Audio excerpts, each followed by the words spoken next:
সুপ্রিয় দর্শক মণ্ডলী, আসসালামু আলাইকুম। প্রতিবারের ন্যায় এবারও এসেছি আমি মোহাম্মদ মাহমুদুল্লাহ আপনাদের জন্য নতুন একটা ভিডিও নিয়ে। আমার আজকের ভিডিওর মূল টপিকস হলো বোর্ড ফিউজ। বোর্ড ফিউজ কীভাবে সুইচ বোর্ডের মধ্যে লাগাবেন সেটাই আমি আজকের এই ভিডিওর মধ্যে আপনাদের দেখাবো। বোর্ড ফিউজটা আসলে কি, কেন লাগাতে হয় সেটার বিস্তারিত আমি আগে একটু বলি, তারপরে কিভাবে লাগাতে হয় সেটা আমি আপনাদের দেখাচ্ছি। এই বোর্ড ফিউজটা এমন একটা জিনিস, সেটা আমাদের বোর্ডটাকে নিরাপদ রাখে। মানে আমরা যখন এই বোর্ড ফিউজটা আমি একটু খুলে আপনাদের দেখাই, এই যে দেখেন, এই যে এই জিনিসটা, এটা সবাই চেনেন, যারা ইলেকট্রিক কাজ করেন তারা সবাই মোটামুটি এটা জানেন, চেনেন। তো এই হলো বোর্ড ফিউজ। তো এটাকে বোর্ড ফিউজ বলা হয়। যাই হোক, যারা জানেন না তাদের বলে দিলাম যে এটার নাম হলো বোর্ড ফিউজ। তো যাই হোক, এটা আমরা যে এই সুইচ বোর্ডগুলোর মধ্যে ব্যবহার করি, তো এটার আসলে কাজ কি, কেন এটা আমরা ব্যবহার করব, তো আমি আপনাদের বিস্তারিতভাবে বলি। সেটা হলো যে আমরা এই সুইচ বোর্ড, এটা কিন্তু আসলে পূর্ণাঙ্গ একটা সুইচ বোর্ড না, মানে এটা পরিপূর্ণভাবে আমি সাজাইনি, যদিও সাজাইনি, তারপরেও আমি আপনাদের জাস্ট ধারণা দেওয়ার জন্য আমি আজকে কথাগুলো বলতেছি। আর এইটা শুধুমাত্র, এই বোর্ডটা আমি শুধুমাত্র ভিডিও করার জন্যই ব্যবহার করি, অন্য কোনো কাজে ব্যবহার করি না, যার কারণে এই বোর্ডটা পরিপূর্ণভাবে সাজানো নাই। তো যাই হোক, এখন আমরা এই বোর্ড ফিউজটা এই বোর্ডের মধ্যে কেন লাগাবো, আর মূল কথাটা হলো যে আমরা যখন কোথাও থেকে, মানে দূরে কোথাও থেকে লাইনটা নিয়ে আসবো, বা এক রুম থেকে আরেক রুমে যখন লাইনটা নিয়ে আসবো, তখন আমরা যদি এই বোর্ড ফিউজের মধ্যে যদি লাইনটা দিয়ে রাখি, মানে এই বোর্ড ফিউজটা যদি এখানে সেট আপ দিই, দেওয়ার পরে এখানে যদি মেন লাইনটা আনি, আর এই বোর্ড ফিউজের মাধ্যমে যদি আমি এই বোর্ডটাকে কন্ট্রোল করি, তাহলে আমাদের এই বোর্ডটাকে পরিচালনা করতে খুব একটু মানে অনেকটাই সুবিধা হয়। কেমন সুবিধা হয়? সাপোজ ধরেন আমার এই সকেটটা নষ্ট হয়ে গেছে, এই সকেট বা এই সুইচ নষ্ট হতেই পারে, তো যেহেতু ইলেকট্রিক জিনিস নষ্ট হতেই পারে, তো নষ্ট যদি হয় সেই ক্ষেত্রে আমরা যদি এই বোর্ডের কারেন্টটা বন্ধ করতে চাই, তাহলে কিন্তু আমাদের এই লাইনটা, মানে এই বোর্ডে যে লাইনটা নিয়ে আসছি সেটা যেখান থেকে নিয়ে আসছি সেইখানে গিয়ে লাইনটা আমাদের বন্ধ করে দিতে হচ্ছে। তো দেখা যাচ্ছে আপনাদের বাসা বাড়িতে 2-3টা রুম আছে, তার মধ্যে একটা রুমের মধ্যে এই সমস্যাটা, মানে এই বোর্ডের কাজ করবেন, তো সেক্ষেত্রে দেখা যাচ্ছে কি পুরো বাড়ির লাইনটাই কিন্তু বন্ধ করে দেওয়া লাগতেছে, মেন সুইচটা বন্ধ করে দেওয়া লাগতেছে। সেক্ষেত্রে কিন্তু আপনাদের অন্যান্য রুমের মধ্যে কারেন্টটা থাকতেছে না, তো অনেক প্রয়োজনীয় জিনিসপত্র থাকতেই পারে, মানে প্রয়োজন থাকতে পারে, যেমন সিসিটিভি ক্যামেরা আছে, তো বন্ধ করলে দেখা যাচ্ছে সিসিটিভি ক্যামেরাটা বন্ধ হয়ে যাচ্ছে। অর্থাৎ মোট কথাটা হলো যে আমি একটা রুমের মধ্যে কাজ করব, সেই রুমের লাইনটাই শুধুমাত্র বন্ধ হবে, অন্য কোনো রুমের লাইন বন্ধ হতে হবে না। এখন অনেকেই বলতে পারেন যে ডিবি বক্স থেকে তো একটা একটা করে রুমের লাইন বন্ধ করা যায়। হ্যাঁ ভাই, করা যায়, কিন্তু সবার বাড়িতে তো আর ডিবি বক্স থাকে না। আমার মতো যারা গরিব মানুষ আছে তাদের বাসায় তো আর ডিবি বক্স নেই, তারা কি করবে? তো তাদের জন্যই হলো এই বোর্ড ফিউজ। তো আমরা যদি এই বোর্ড ফিউজটা এই বোর্ডের মধ্যে লাগিয়ে নিই, সেক্ষেত্রে দেখা যাচ্ছে যে আমরা এই বোর্ড ফিউজটা যদি বন্ধ করে দিই, তাহলে কিন্তু এই বোর্ডের লাইনটা বন্ধ হয়ে যাচ্ছে। আমাদের মেন লাইনের মধ্যে কারেন্ট থাকবে, কিন্তু এই বোর্ডের মধ্যে থাকবে না। এটাই হলো আসলে এই বোর্ড ফিউজের এই বোর্ড ফিউজের সুবিধা। তো যাই হোক, আমি এই বোর্ড ফিউজটা কীভাবে লাগাতে হয় আমি এখন আপনাদের বিস্তারিতভাবে দেখাচ্ছি। তো আর কোনো কথা নয়, তো চলুন এবার মূল ভিডিওতে চলে যাই। সুপ্রিয় দর্শক মণ্ডলী, এই যে আমার হাতে বোর্ড ফিউজটা দেখতে পাচ্ছেন, তো এই বোর্ড ফিউজটা আসলে এই বোর্ডটার মধ্যে কীভাবে লাগাতে হয় এখন আমি আপনাদের বিস্তারিত দেখাচ্ছি। তো আমরা সর্বপ্রথম বাজার থেকে বোর্ড ফিউজ কিনে আনার পরে এরকমই পাবেন। তো আমার এটা যেহেতু পুরাতন একটা বোর্ড ফিউজ, আমি এটা দিয়ে আপনাদের জাস্ট দেখাচ্ছি। তো আমরা এই নাটগুলো খুলে নেব, নাটগুলো খুলে নেব, আপনারা ওইভাবে নাটটা খুলে নেবেন। খোলার পর এই যে এখানে বোর্ড ফিউজটা আমরা একটু সোজাভাবে ধরবো, মানে এই বোর্ড ফিউজের মধ্যে কিছু না কিছু লেখা থাকবে। তো যাই হোক, এই বোর্ড ফিউজটার মধ্যে কিছু না কিছু লেখা থাকবে। সেটা হলো, দেখেন আমার এই বোর্ড ফিউজটার মধ্যে এখানে দেখুন কিছু লেখা আছে, আর এখানে কিছু লেখা আছে। তো যাই হোক, মানে এই বোর্ড ফিউজটা আমরা এটা সোজা মানে এটা লেখাগুলা, মানে লেখা দেখানোর উদ্দেশ্যটা হলো এই বোর্ড ফিউজটা সোজা লাগাতে হবে। তা না হলে আমরা যদি উল্টো করে লাগাই তাহলে তো জিনিসটা হলো না। দেখেন আমাদের বোর্ডের মধ্যে কিন্তু ওয়ালটন লেখাটা কিন্তু সোজা আছে, তো আমরা যদি এই লেখাটা মানে এই ফিউজের লেখাটা যদি উল্টা করে দিই, ভাবে উল্টা করে দিই, তাহলে কিন্তু যে কেউ এসে দেখবে, দেখে বলবে যে এটা কোন ইলেকট্রিশিয়ান কাজ করছে, কাজটা তো করছে যাই করছে, কাজ যাই করুক, কিন্তু জিনিসটা তো উল্টা লাগাইছে। কিন্তু আমরা ভালো মানের যদি ইলেকট্রিশিয়ান হই তাহলে তো আমরা এই কাজ কখনোই করব না। মানে আমাদের কাজে কোনো প্রকার ভুল থাকবে না। ভুল থাকবে না এমন না, বিষয়টা আসলে এরকম না, ভুল মানুষের মধ্যে থাকবে 100%, কিন্তু আমরা চোখের দেখার মধ্যে মানে সচরাচর দেখার মধ্যে যে ভুলগুলো আমরা সেটা করব না। তো তারপরে আমরা এখন এটা চেষ্টা করব, মানে দেখব যে এই ফিউজটা মানে বোর্ড ফিউজটা সোজা আছে কিনা। তো আমরা নাটগুলো আগে প্রথমে খুলে নিলাম, খোলার পরে আমরা এই বোর্ড ফিউজটা সোজা রাখবো, সোজা রেখে আমরা এইভাবে এই বোর্ড ফিউজটা সঠিক জায়গার মধ্যে এরকমভাবে স্থাপন করব। তো যাই হোক, এখন অনেকেই বলতে পারেন, তো এই বোর্ড ফিউজটা কি আমরা এখানে ব্যবহার করব না অন্য কোথাও ব্যবহার করব? তো আমি তাদের বলবো যে আপনারা সবসময় এই বোর্ড ফিউজটা চেষ্টা করবেন এই যে উপরের ঘাটের মধ্যে ব্যবহার করার জন্য। যদি আমার মতো আপনাদেরও যদি এরকম বড় বোর্ড হয়, মানে স্কোয়ারের বোর্ড হয় বা 8 সুইচের বোর্ড হয়, তাহলে আপনারা চেষ্টা করবেন এই উপরে ব্যবহার করার জন্য অথবা এই সাইডে ব্যবহার করার জন্য। তো আমি কিন্তু অনেক সময় মানে আমি যখন কাজ করি তখন কিন্তু এই 8 সুইচের বোর্ডগুলোর মধ্যে আমি ইন্ডিকেটার যে দিই, এই ইন্ডিকেটারটা এই ইয়াটার মধ্যে দিই। তো সেই ক্ষেত্রে দেখা যায় যে যদি আমি ইন্ডিকেটরটা এইখানে দিই তাহলে ফিউজটা আমি দিব এই পাশে। তাহলে একটা জিনিস কি হলো, যে উপর থেকে দুটা জিনিসও মেকআপ হলো, আর নিচে যে 4টা সুইচের ঘাট আছে ফাঁকা আছে, আমি এই 4টা সুইচের মধ্যে সকেট ব্যবহার করি, সুইচ ব্যবহার করি, রেগুলেটর ব্যবহার করি, এগুলো ব্যবহার করি। তো যাই হোক, তাতে দেখতে আর কি সুন্দর লাগে। এইখানে আমি ফিউজ না ব্যবহার করি, এখানে ইন্ডিকেটর, আর এইখানে দেই ফিউজ। তাহলে দেখা যাচ্ছে যে আমি এখান থেকে ফিউজটা ব্যবহার করি। আর এখন বলতে পারেন যে ফিউজটা কেন উপরে ব্যবহার করব? আমি সাজেস্ট করি সবসময় যে ফিউজ আপনারা উপরে ব্যবহার করেন।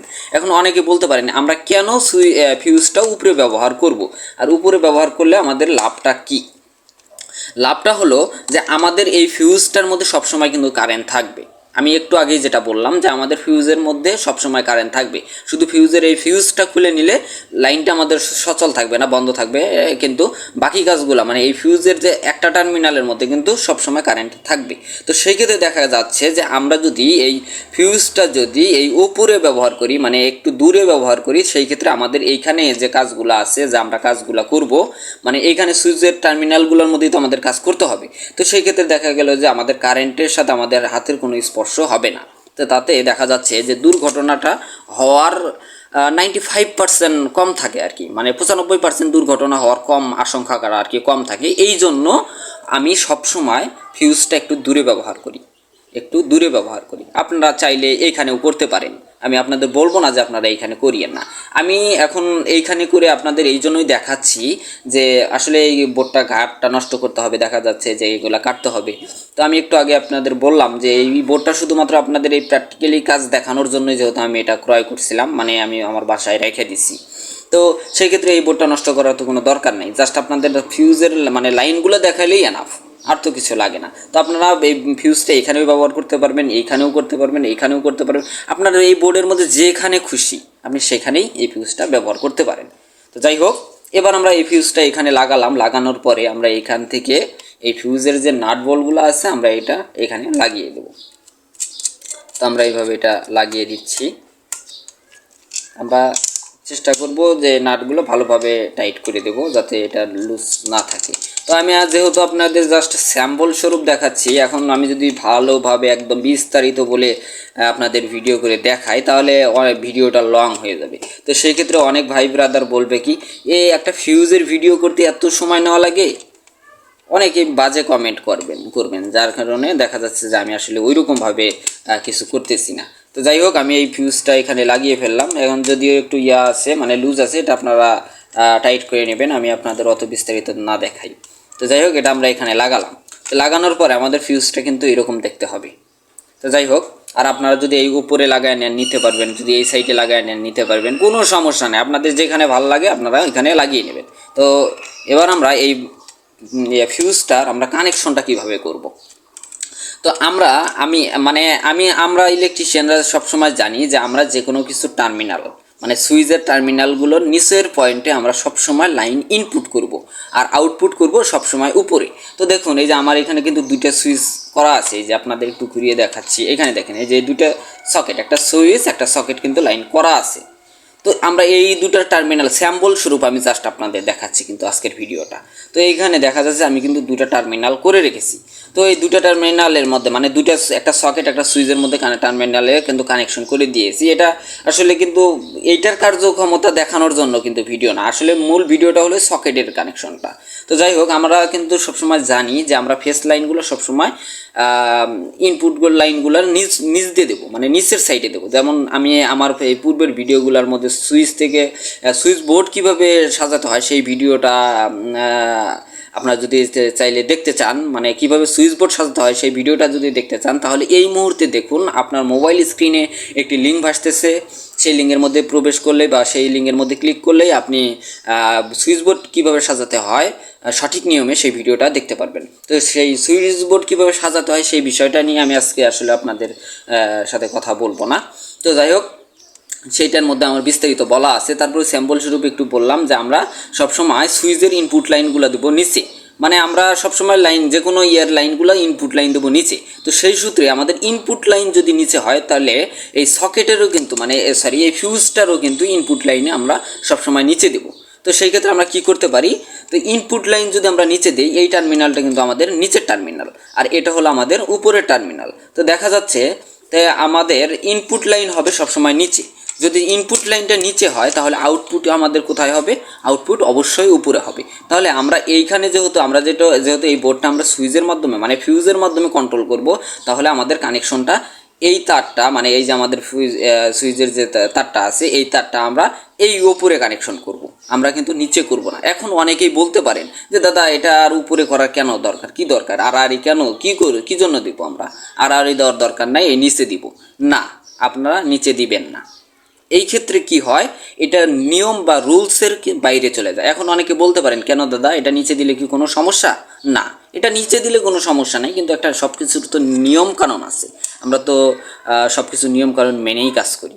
তো যাই হোক, আমরা এটা দিব উপরে। তো এটা উপরে দিলে আমরা এইখানে যদি দেই মানে লাইনটা, তো এটা আসলে সব কিছু লুজ করা আছে আগে থেকেই, জাস্ট আমি আপনাদের স্যাম্পল দেখাচ্ছি।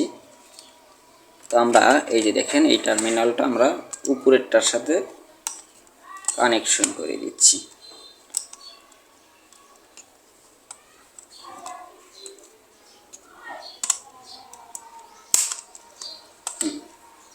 আমরা এইভাবে দিয়ে এটা একটু টাইট করে দিলাম। দেখেন এটা হলো আসলে অরিজিনাল কানেকশন, আমরা সঠিকভাবে কানেকশন করব এইভাবে। মানে এখন আমাদের কি হলো, আমরা যদি এইখানে ফেস লাইনটা আনি, আমরা যখন এই বোর্ডের মধ্যে কারেন্টের লাইনটা দিব, আমরা ফেস লাইনটা দিব এইখানে, আমাদের লাল তার যেটা থাকবে মানে ফেস তার যেটা থাকবে সেটা আমরা দিব এইখানে, আর নিউট্রাল তারটা দিব আমরা এখানে। কেন এখানে দিব, আমাদের এই যে এটা কিন্তু একটা সকেট, দেখেন এটা কিন্তু সকেট। তো আমরা জানি যে সকেটের নিচের টার্মিনালের মধ্যে থাকবে ফেস আর উপরের টার্মিনালে থাকবে নিউট্রাল। তাহলে আমরা ওই উপরের টার্মিনালের মধ্যে এই যে এটা এখানে দেবো আমরা নিউট্রাল, আর আমরা ফেসটা দেবো এই যে এই সকেটের এইখানে যদি দিই, তাহলে কি হলো, আমরা যখন এই ফিউজটা ব্যবহার করব তখন মানে এই ফিউজের লাইনটা দিব, তখন কিন্তু আমাদের এই ফিউজটা কাজ করবে। তো এখন ফিউজটা কিভাবে কাজ করে আমি একটু বলি। এই ফিউজে এইখানে যখন আপনি কানেকশন দিবেন, এইখানে কিন্তু লাইনটা পাবে না, মানে ডাইরেক্টলি পাবে না। কী জন্য পাবে না আমি বলি, এই যে আমাদের ফিউজের যে এইটা আছে এইটার জন্য পাবে না। তো আমরা এই যে মাঝখানে যে একটা দেখেন একটা গুণা দেওয়া আছে, মানে একটা তার দেওয়া আছে, গেজ দেওয়া আছে, এই তারের মাধ্যমে এই তারটা এটার সাথে শর্ট করে দেওয়া আছে। তাহলে হিসাবটা কি দাঁড়ালো, আমরা এইখানে যখন কারেন্টের লাইনটা দেওয়া আছে, আমাদের ফেস লাইনটা দেওয়া আছে, এই যে মাঝখানে যে একটা তার দেওয়া আছে এই তারটার মাধ্যমে কারেন্টটা এই টার্মিনালের মধ্যে পৌঁছাবে, মানে নিচে থেকে উপরে টার্মিনালের মধ্যে পৌঁছাবে। তাহলে উপরে টার্মিনালের মধ্যে যখন তারটা পৌঁছাবে তখন কি হবে, এইখান থেকে এই টার্মিনালের মধ্যে যখন লাইনটা আসলো তখন আমাদের এই লাইনগুলো সচল হয়ে গেল। আর যখন আমরা এই ফিউজটা খুলে রাখবো তখন কিন্তু শুধুমাত্র আমাদের এই লাইনটার মধ্যে মানে এই টার্মিনালটার মধ্যেই এই টার্মিনালের মধ্যেই কিন্তু আমাদের লাইনটা সীমাবদ্ধ থাকবে, মানে কারেন্ট থাকবে। এই লাইনগুলোর মধ্যে কিন্তু আপনি অনায়াসে হাত দিয়ে কাজ করতে পারবেন, কোনো টেনশন থাকবে না। তো আসলে এটাই হলো আসলে মূল কানেকশন, যে আসলে আমরা কিভাবে বোর্ড ফিউজটা লাগাবো এটাই আসলে বিস্তারিত। তো এই বোট ফিউজ নিয়ে আসলে অত বিস্তারিত বলার আসলে তেমন কিচ্ছু নাই, যার কারণে আমি আপনাদের তেমন কোনো কিছু দেখালাম না। তো আশা করি আমার ভিডিওটা দেখে আপনাদের অবশ্যই বুঝতে পেরেছেন, আপনারা বুঝতে পেরেছেন যে আসলে বোট ফিউজটা কীভাবে কেন ব্যবহার করতে হয়। তো এই ছিল আমার আজকের ভিডিও। আশা করি আপনারা আমার ভিডিওটা দেখে অবশ্যই কিছু না কিছু উপকৃত হয়েছেন। আর আপনারা যদি অবশ্যই আমার ভিডিও দেখে বিন্দু পরিমাণ উপকৃত হন, মানে বিন্দু পরিমাণ ভালো লাগে, তাহলে অবশ্যই আপনি আমাদের চ্যানেলটা সাবস্ক্রাইব করে আমাদের পরিবারের সদস্য হয়ে যান। তো সবাই ভালো থাকুন, সুস্থ থাকুন। আসসালামু আলাইকুম।